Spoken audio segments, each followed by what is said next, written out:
Are you going to ask me hard things? Yes. Oh, God. We're going to travel all the way back in time. Oh, great. Yeah. I never knew I was a dinosaur.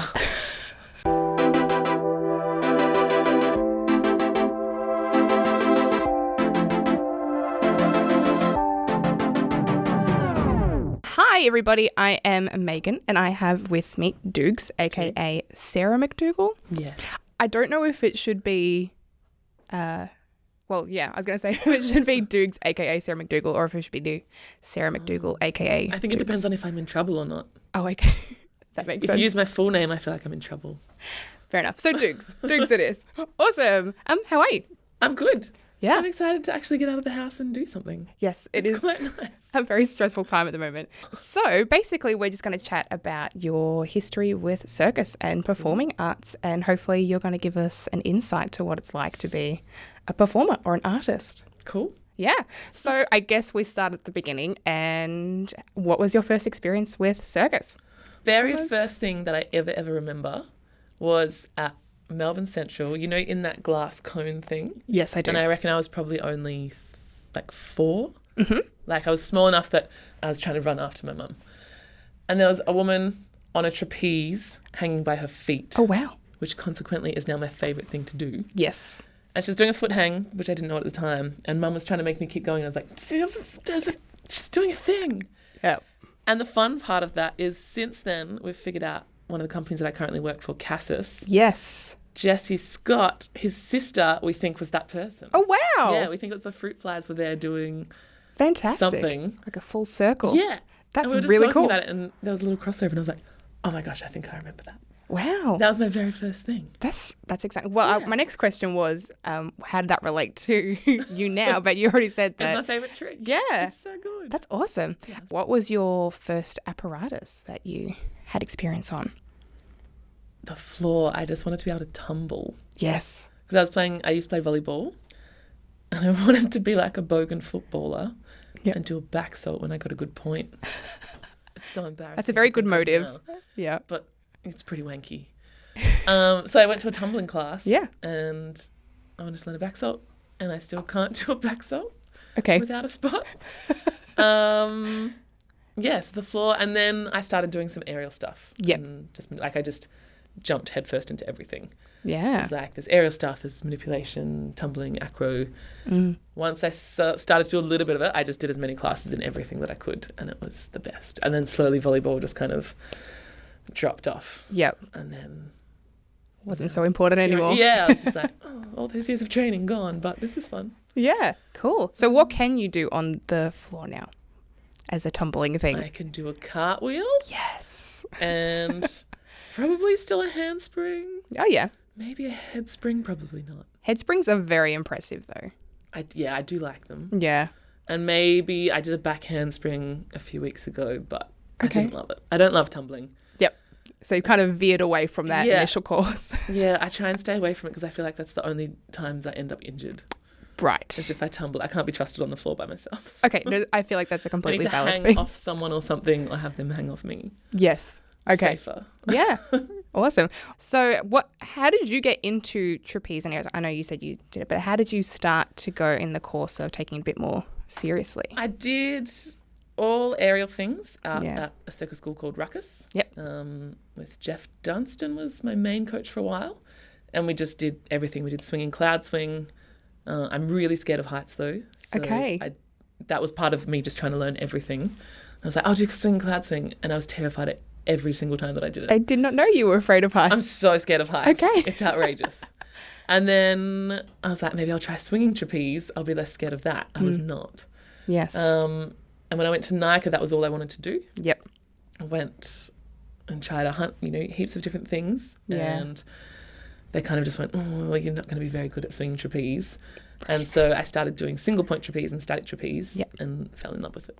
Yeah. And then now I can't get enough of it. It's lots and lots of fun. Yes. Yeah. Right? Yeah, lots of fun. So there's a really cool apparatus that I have seen you do. I'm not sure if it's technically called like a chain trapeze. That's what I call it. Yeah.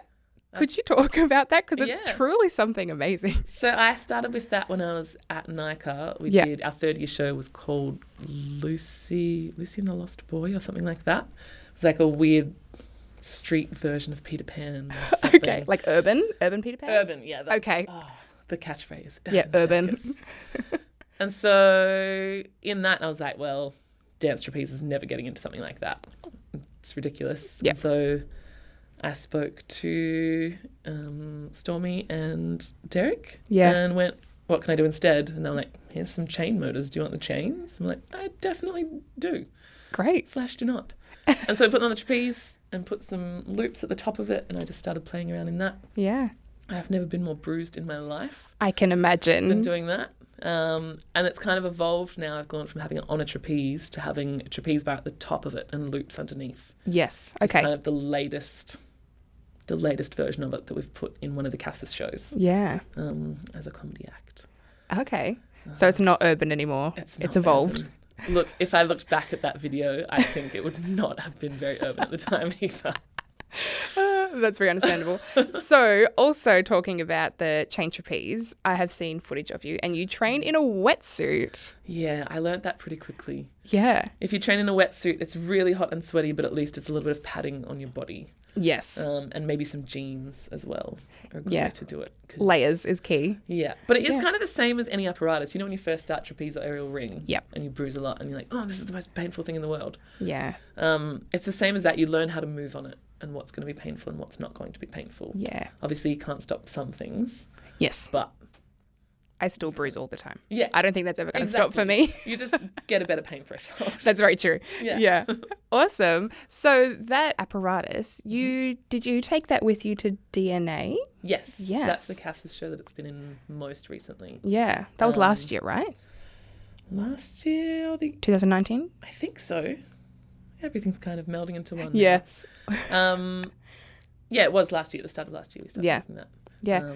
And you guys toured quite a bit with that show, didn't you? It hasn't. No, we haven't toured extensively with that one yet. We did a big creation of it up north in Murwillumbah. Yep. And then we took it to Adelaide Fringe. Yeah. And just did a short season there, and to Edinburgh Fringe. where Yes. We did the full season. Yeah. Which was very intense. Yeah, I can imagine. And then we took it back over to Hull with a company organisation. I'm not sure what you'd call it, called Back to Ours. Okay. Which is amazing. So they basically, Hull is a fairly small place in England. Yep. And they've kind of made this organisation, for want of a better term, I guess, that brings circus and art and different shows to places that might not otherwise get it. So they actually Okay. funded us. They helped us create the show.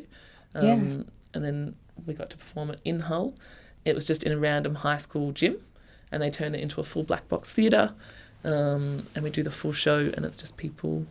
The tickets are really cheap, Yeah. and it just makes it accessible to anyone. So people that, might ordinarily not get to see theatre or art or dance or circus or opera, whatever it might be, and Yeah. a huge variation of things, get to go and see it. That's amazing. It's amazing, and it was such a cool thing to be a part of. It's not just that in a theatre, the same kind of audiences all the time. Right. It was kids and adults and grandmas and That's just people so that good. you might not necessarily see in an audience for that show. Yeah. And it was amazing. So when you perform to, let's say, I'd use air quotes here, a general audience, as opposed to an audience like that, is the whole vibe of the show different? Do you feel more energetic or excited to be there? The vibe is different, and I guess this is part of why they run this festival.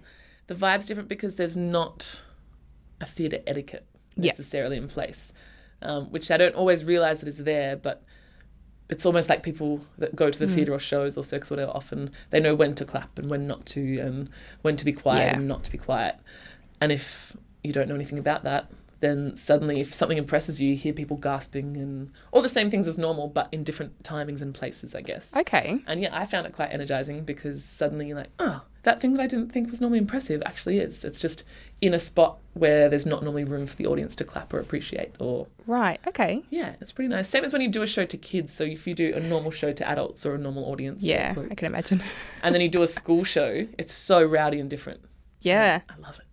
Do you find that you've trained particularly hard for a skill and you get to that skill and then it's just like crickets? Yes. So often. Yeah. I think I've told you this before. I just always say this when I'm teaching. Yep. When everyone's like, oh, this trick's taking ages to get, or this one's really easy. For ages, I got really annoyed because people would clap if I was doing the splits. Yes, splits get all the praise. Yeah. And so if I was doing the splits, I'd get this big clap, but a trick that had taken me a year or whatever to learn would get crickets. And so I made a little rule. I was like, I'm not putting any splits in any act from now on. Okay. And then I was like, oh, well, people just don't clap as much, so I'm putting it back in. Turns out I really love applause. Yep. Okay. Yeah, it's the worst when you're like, oh, look out, audience, you're in for a treat with this trick. Yeah. Nothing. Wow. Absolute silence. And you're like, yeah, great. I wonder what that is, though. Do you have any theories as to why? Well, I think when I'm in the audience, it's that wow factor. If you see something, sometimes you just go, oh, I don't even know how to comprehend what's happened. Yep. Or if it's in the middle of something like I was saying before, if there's no room for applause or clapping. That's very true. You know, you feel a bit awkward if you're the only one cheering and clapping along. Sometimes you have to be the instigator, the starter. I like to be the instigator. Yeah, I do too when I'm in audiences. Yeah, I get very excited. It's like, that was really impressive. I know how hard that is. I'm going to clap. Did you find when you very first started circus, I did this, when someone does a trick that you've just learnt, yep, or the one that I remember of it, my dad and I went to see a Nike show. Yeah. And it was somebody doing Swinging Cloud. And all she did was stand up. She just, at the front, stood up. And I went nuts. I was like, this is the greatest thing I've ever seen. And no one else was clapping. I was like, guys, it's really hard to stand up. Yes, no, I'm very much like that too. If I have some form of a personal experience with a skill that's similar, I'm like, yeah, I know how hard that is. Yeah. Or I know what that feels like. So I'm just... If I could, I would probably clap the entire way through someone's performance. I would be that person. But yeah, it comes back down to audience etiquette or theatre etiquette. Yeah, doesn't it? I don't know. Who cares about your etiquette? Just if you like it, clap. Oh, exactly right. Yeah. So does your family, are they artists, performers? Are you like the odd one of the bunch? I think all of my family are a bit odd. Okay. I always say...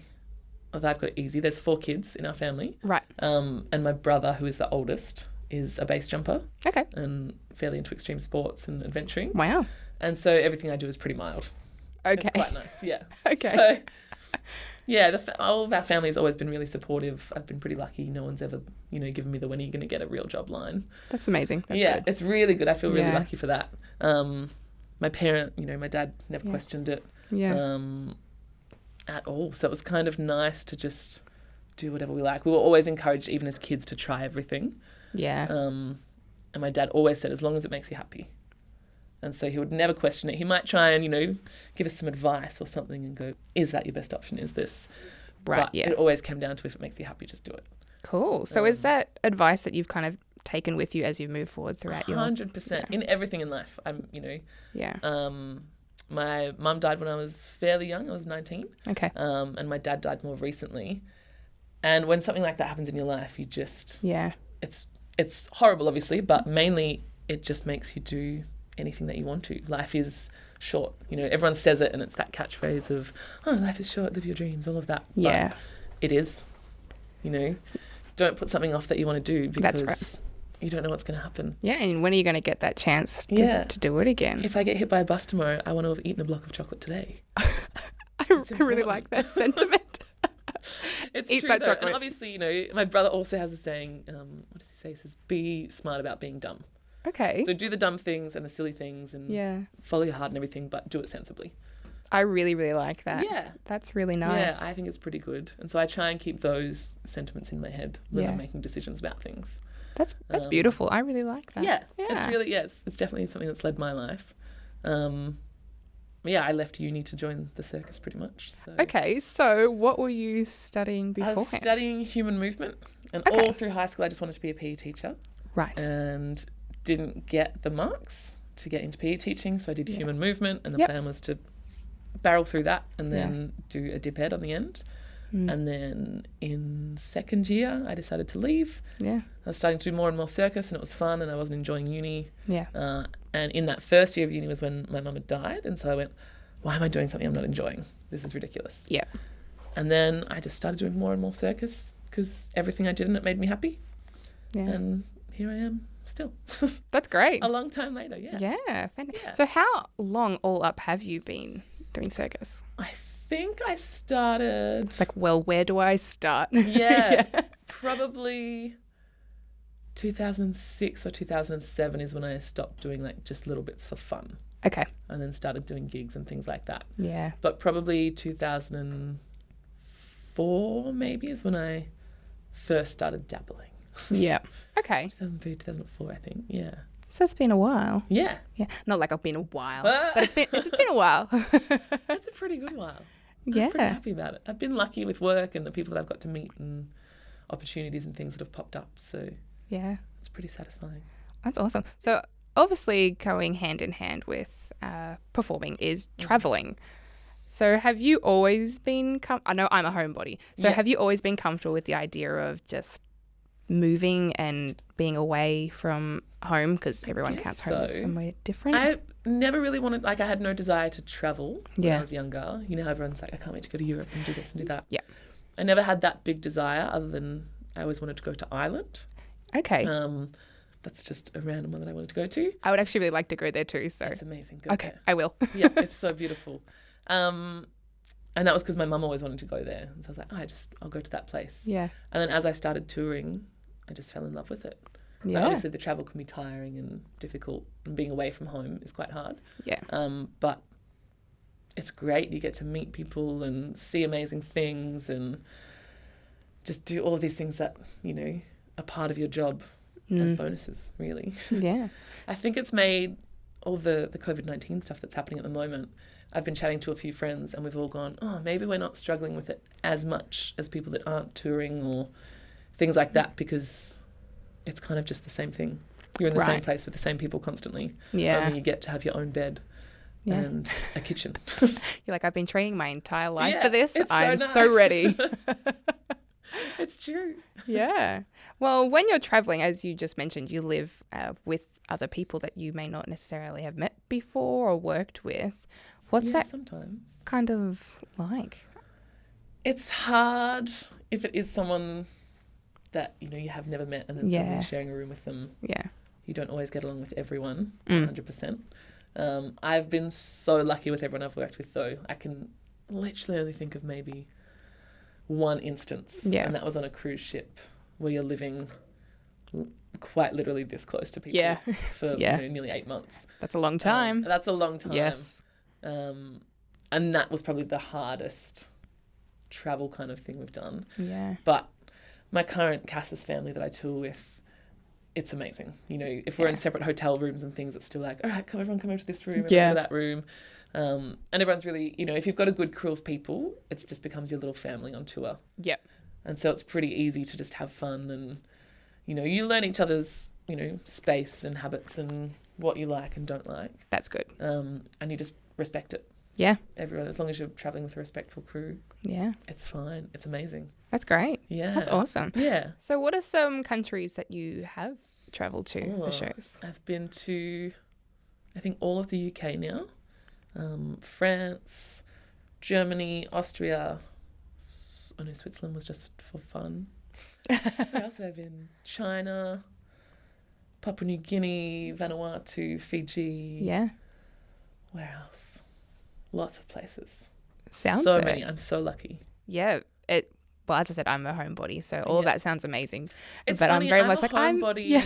When I'm at home, I'm really like a lot of performers, if they're going away for a long tour, will just give up their lease or whatever it might be and then just couch surf when they get home. But I really like to have a home base to come back to and, you know, have my things and my own bed and all of that sort of thing. I'm not keen on couch surfing and all of that until the next gig comes along. Yeah, okay.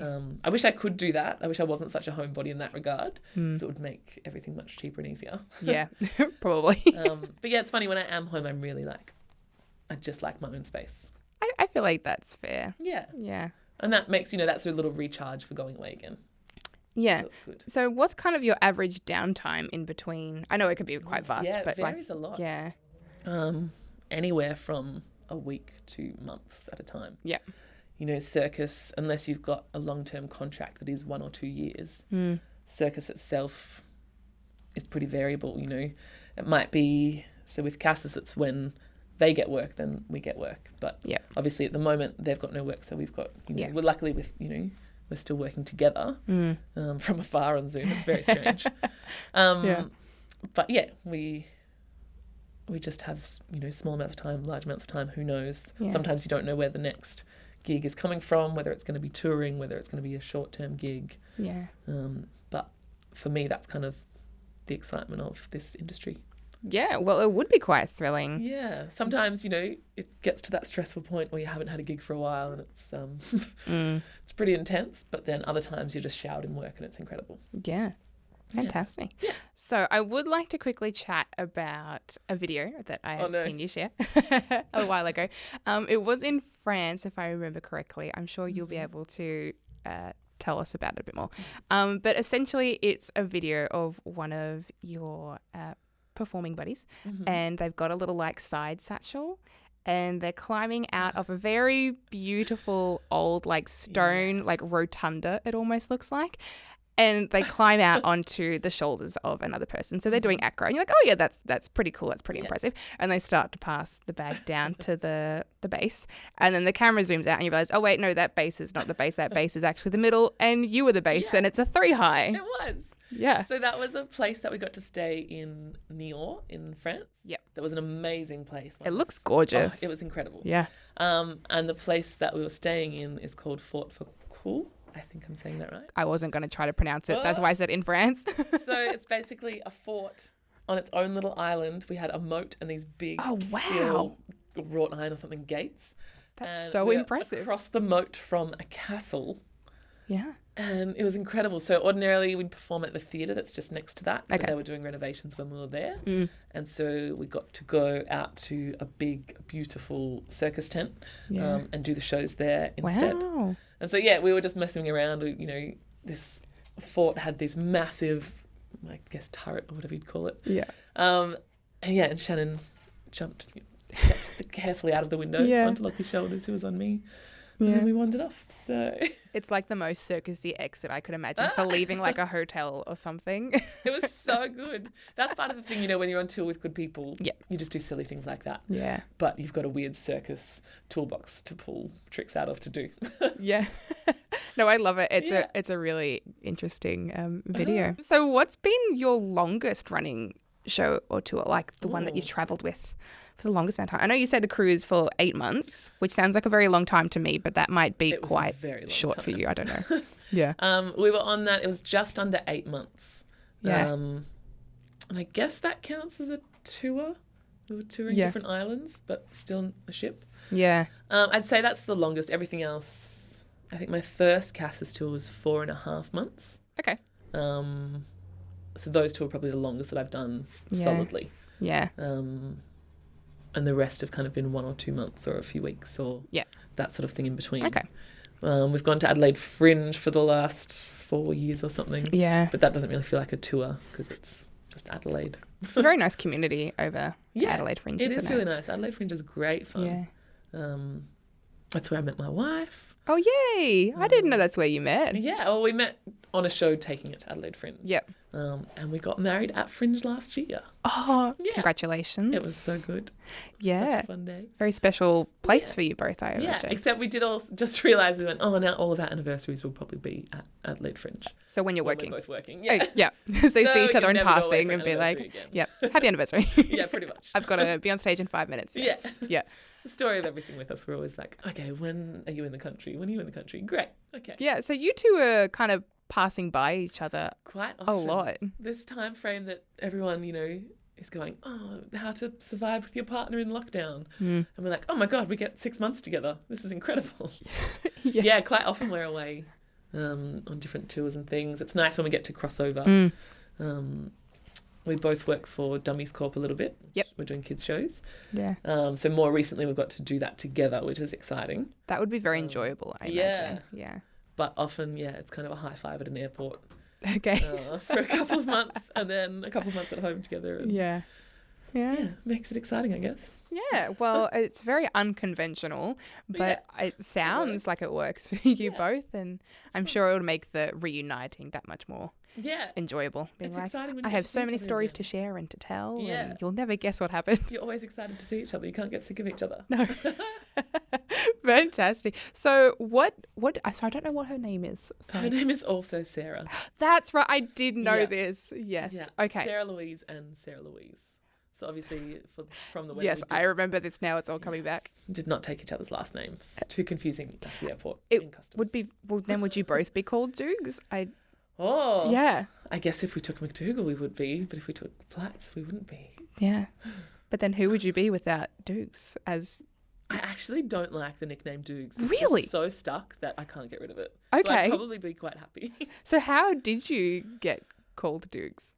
A few people in my family are called Doogs. Yep. Obviously with McDougall being my last name. It started at high school and I tried to stop it, but it didn't, as a good nickname sticks, Yeah. the less you like it, Yeah. the more people say it. Yeah. And now I think most people don't even know that my name is Sarah. Right. Yep. Okay. So I've kind of just given into it over the years and now that's just what It's everyone just calls me. stuck. Yeah. Oh dear.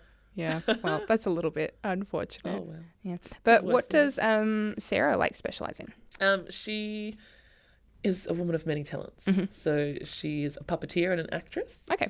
And since she's been in Australia, she does a lot of technical work, Yeah. sort of stage managing, lighting design. Yeah. All that tech side and backstage stuff, which is incredible at. Yeah. And set building, prop making, a bit of everything. That's really well rounded. That's really. She's incredible. Yeah. Yeah. That's she's really absolutely good. incredible. Do you have any experience with the tech side of things? Or are you just I'm strictly here to perform and then I'm out? I can turn on a light switch like no one. I get really nervous. I've teched for a few shows. Yeah. Not created any of their anythings. Just, hit go on QLab a few times and press some buttons. Yeah. And it makes me so nervous. Really? Yeah. So if I'm performing, it's fine. If something goes wrong, I'm like, I'll deal with this. Oh, the trapeze didn't come in for my trapeze act. I'll do something else. Yep. And I'm completely comfortable and excited by that when things go wrong. Okay. But when I was teching, I would sweat. I would have sweaty palms sitting there being no. oh, I don't know where that clicking sound has come from. Yeah. I don't know what that is. I freak out. I can't do it. Okay. So I like not for stage you. managing and things. I like that. Do you get to wear the cool headsets with the microphone? You do. Yeah. I don't have one of those. I've just got a normal. I feel a bit too like I should know what I'm doing if I wear that. Yeah. I'm definitely more comfortable on stage than I am backstage. Yeah. Okay. I feel like on stage I can fix my own problems. But I'm always stressed out if I mess up someone else's performance, if I'm teching for them or something. I guess it's the guilt part of Yeah. it, isn't it? That So much. Yeah. Oh. So what is one of the, well, not worst, but one of the unexpected things that has occurred to you while on stage that you've gone, Phew. I don't know how to recover from this? I don't think I've had one that I've completely gone, I don't know how to recover from, Okay, well, that's good. but definitely some that have given me the giggles.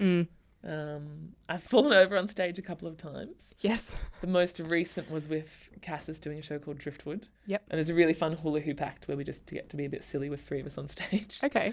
And I think I just tripped over. I can't even remember what happened.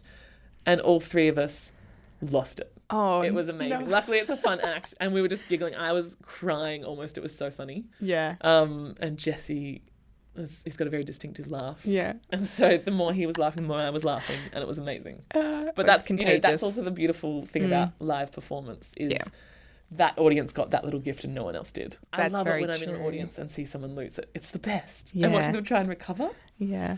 What else has happened? Yeah, I've fallen over a couple of times.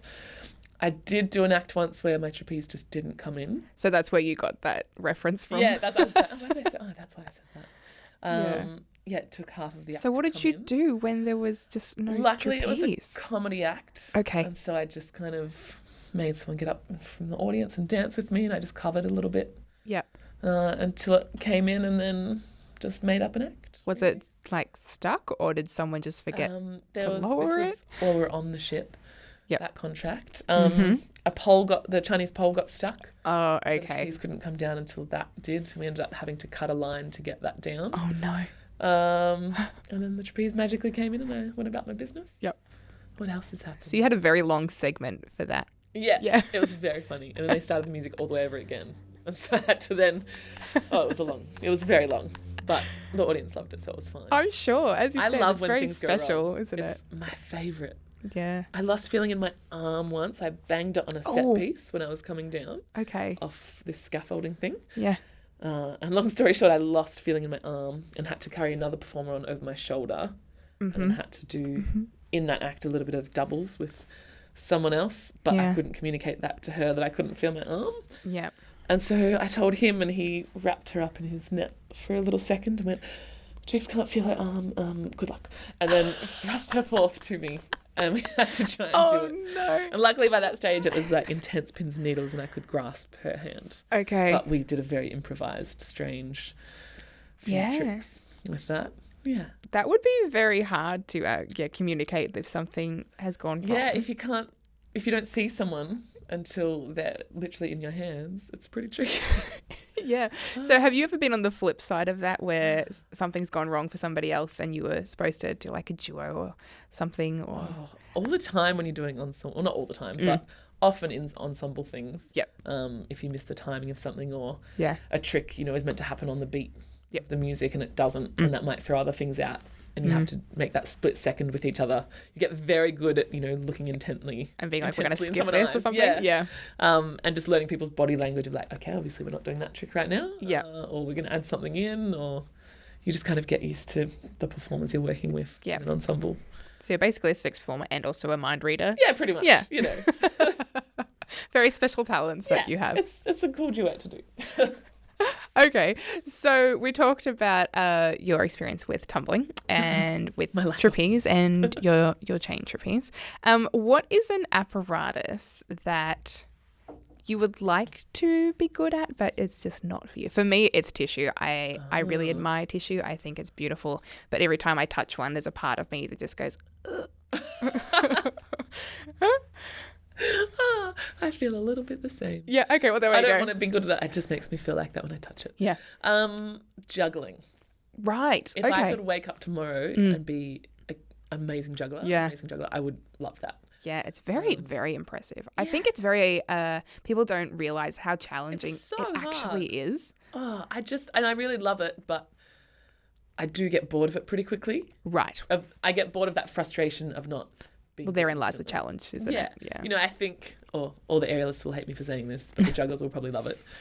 There's always that hilarious juggler versus aerial debate thing. But aerials, at least, if you're a bit strong and a bit flexible, you can kind of do an act with not a huge amount of skill. If you put it together well, it can be beautiful or amazing or funny or whatever it might be. Yeah. But juggling, I think, is pretty hard. Like, unless you're very good at it, it's hard to make a smooth and easy act. Yeah. And put it on stage. I think you have to be a really incredible juggler. It's going to take longer than being a really incredible aerialist, I think. Controversy. I would agree with that. From all the aerialists. Everyone's going to be like frantically typing in Google to find you down. You've already said your name. I'm sorry, we can't protect you now. I'm a secret juggler lover. No, it's really, really, really impressive. I love hat juggling, especially. Me too. I wish I could do that. We should learn. We should learn. Hat juggling, I do bits and pieces of that. Oh, see, you've already got one up on me. I can't join in now. Oh, I love hat juggling. It's fun. I think I like that because it's that kind of clowny aspect almost, like it's got that aesthetic. Yeah. Or maybe just for me because I'm a bit unco. I think other people make it look, very suave and amazing, but I'm probably... I think I like it so much that it looks like a very mundane item. Yeah. Though, correct me if I'm wrong. Ooh. Just kick the table. Kick the table, it's fine. But juggling hats are specially made for like... They're a really heavy felt. They're like a triple layer felt. And some, I could be wrong, have like a copper wire or band in them. Yeah. I'm sure everyone has different versions. Right. Like hula hoops. Yeah. Exactly. Yeah. Everyone's got different ones. But yeah, but to an audience, it looks very like a ordinary object. I think that's why I like the idea of juggling and hat juggling is you can have something in your pocket. Yeah. And be able to do an act anywhere. Yeah. And if you've just got a hat on and suddenly you can do all these cool things with it. I've definitely gotten away with some excess baggage at airports with juggling hats. Okay. I've done that with a couple of people where we're like, do tell. Oh no. Yeah. We're so overweight for this. Yeah. Everyone pop a juggling hat on. Yeah. And someone's just in the background having a little... You all look very fancy and suave. Bit, just, a little trick, and that hopefully takes the attention of the person away from the amount of luggage that you have. Very Had to work crafty. I like twice it. at least. Yeah. At least, yeah. That's a special skill. That's the circus skill that no one talks about is scamming excess baggage on tour. Well, I didn't even know that. So that's interesting. Very interesting to learn. If Trick of any many airlines trades. are listening, we have never done that in our lives. Yes. No. Ever. No. We travel by boat only. Yeah, pretty much. So how do you take? Well, do you take your own equipment with you? Depends on what you're doing. If you're just doing like a cabaret show or you're touring, doing bits and pieces, you take all of your own gear. Yeah. But often with a touring company, there's show gear and personal gear. Right. And everyone usually has a limit of what they can take for their personal gear. Mm-hmm. And that gives, so if you know how, if it's 20 kilos or whatever it might be for your personals, you know how much show gear can be taken. Okay. Pretty much. Do you have to choose between like clothing and your circus gear and go, I don't really need to have 4 you don't shirts. really get that choice. Okay. If it's needed for the show, you have to just wear less things. Yeah. But I'm not too bad at keeping under limits, so I'm pretty lucky. Yeah. I'm also not overly, a fashionable person, so it makes it easy to just be like, black jeans, 1 pair of shoes. Yep. And a top. Very basic. Yeah, thankfully. They should make T-shirts that, actually I think they do, T-shirts that are like double-sided or like reverse. Oh. So you could pack 1 shirt and have like just have 2 shirts in 1. Or just be unfashionable like me and just wear the same not worry thing. anyway. Yeah. Yep. It's perfect.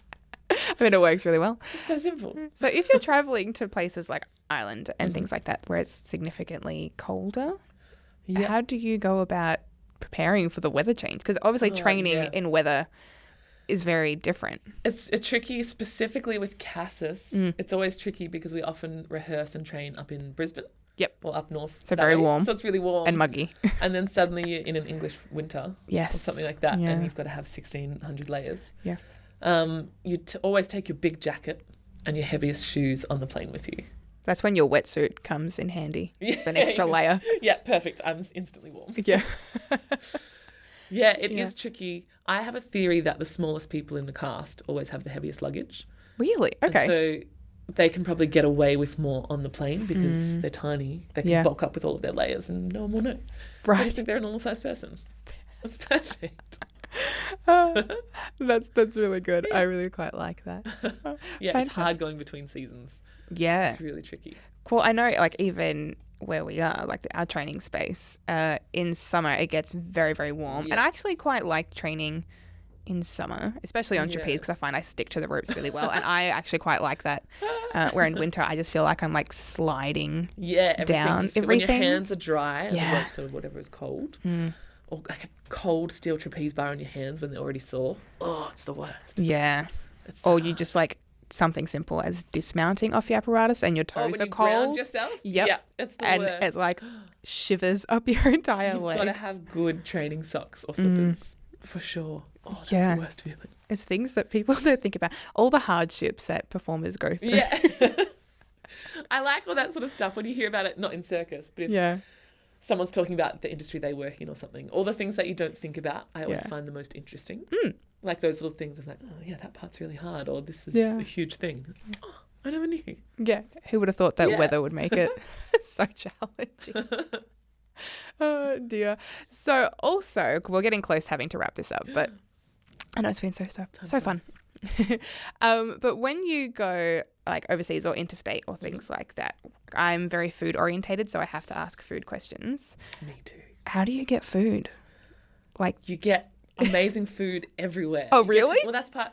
I think food is one of my favorite things about traveling okay. because you get to all these different places that have their signature dishes or the things, that they eat every day that you might not normally eat. Yeah. I love. Yeah, you get so much delicious food all the time. Yeah. It's really hard. I really love cooking, so it is hard when you're going from hotel to hotel and there's no kitchens. Yeah. That's a really tricky one. And sometimes that can make it quite hard to eat healthily. Yeah. Because you can't cook your own food, so it is whatever you can get. And it might be sometimes after a show, if you've, bumped in, teched, done a show, bump out. Yeah. It can be midnight before you can go and find any food. Yeah. It's a long time. Yeah, so it's hard. You might have to just plan ahead. So Yeah. you'll buy, your dinner, that sort of thing before you get anywhere. You eat a lot of weird food, I think, on tour. Yeah. Of those things where you're like, oh no, I didn't plan for food. And now I have to do that. Right. Yeah. You know, you get good at making strange meals out of nothing, or eating, you know, weird little picnics in the car. Okay. And things like that. Is it a lot of like 2-minute noodles and like quick to go food? Not really. It depends on where you are. Like quite often, like in France, it's a lot of cheese and bread. Oh, It's that sounds amazing. Yeah. It's so good. Yeah. But, you know, at theatres as well, often they'll have a rider there for you. Right. That has, you know, if you've requested food or whatever. The most recent French tour we went on, I hadn't toured in France much before this last couple of times. And they feed you after your shows. So you finish your show and bump out. And it's quite lovely because often you get to sit and eat with the theatre directors or crew or, you know, those guys, and actually sit down and have a meal together, which is really nice. Yeah. Yeah. And it's in France, so it's always delicious. Yeah. But yeah, often you kind of go into a theatre and you do meet everyone, but then you don't see them again. You know, it's in, out and done. But when you get to share a meal, at least you get to have a chat to them. And, you know, I'm the same. I'm very food oriented. So a lot of my catch-ups with friends and things like that are always over food. Revolves around food. Yeah. Pretty much my life revolves around food. That's cool. Yeah. So you just find cool things to eat. Yeah. New things. Well, that's cool because I kind of thought that you would, well, as you said, it takes a very long time of your day before you get to have your next meal. You just got to plan ahead. But that's actually really good. You get but then it's terrible when you've had something delicious in one country and then you get back home and you might have eaten it for 2 months straight and then you can't get it anymore. Oh, right. Yeah. That's really upsetting. The habit that's just broken. Yeah. After eights from England. Oh, they're a beautiful little minty chocolate. Okay. It makes me so emotional. They're so delicious. And you can order get them here in specialty shops. They're so expensive. Oh, they would be. Yeah. And then you have to question, is it really worth it? Yeah. I mean, it always is worth it. But, you know. And French bread. Oh, my gosh. I have not had French bread. I can talk about food for a whole hour. I would gladly also talk about food. Hi, this is Maybe now a like food podcast. Yeah, I'm in. Perfect. Well, what was your first gig, actually? I can't remember if I asked you this. I don't think I did. First gig. It would have been stilt walking at Ruckus. Okay. For sure. Stilt walking. Yeah. That kind of terrifies me. I have very flimsy ankles. So anything that's strapped in, your ankles are solid. But anything that's like higher than 2 centimeters off the ground, I have like little freakouts. But your ankles are just stuck in a flexed position. They're just strapped in. But if you're going down, you're going down. Yeah, but your ankles are going to be fine. It's the rest of it you got to worry about. Well, it's the same as anything. You just learn to fall. Yeah. And hope that you never actually fall. Yeah. Pretty much. We'll continue. With stilt walking, you have to wear very large, oversized pants. You do, yes. Yes. Oh, you don't have to, but it would look strange without.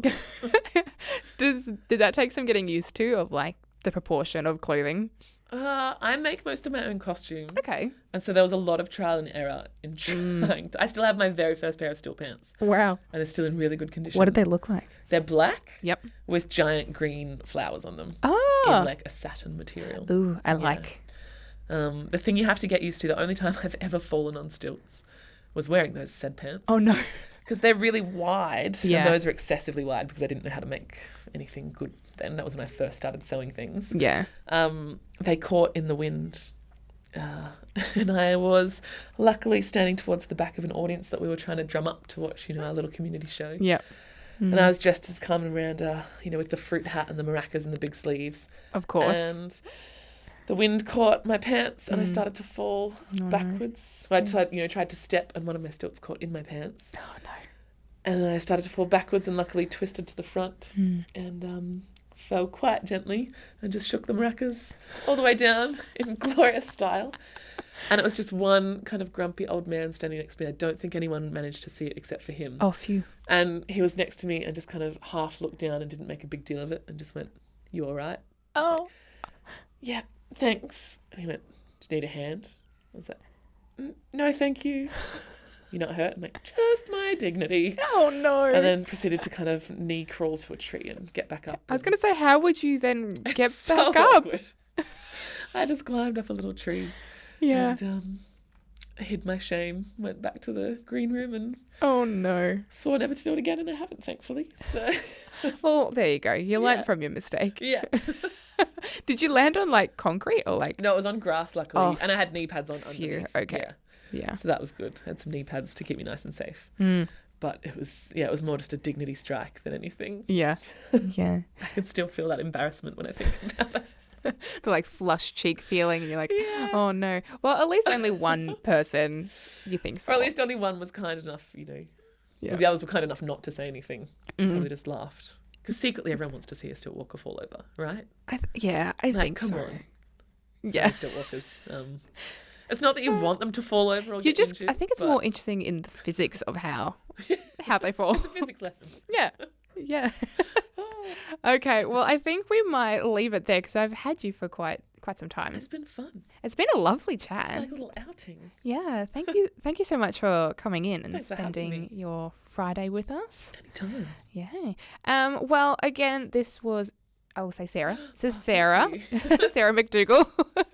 And I was Maygan. So thank you so much for joining us, everybody. And hopefully next time we will have another extra special guest. Ooh. Yeah.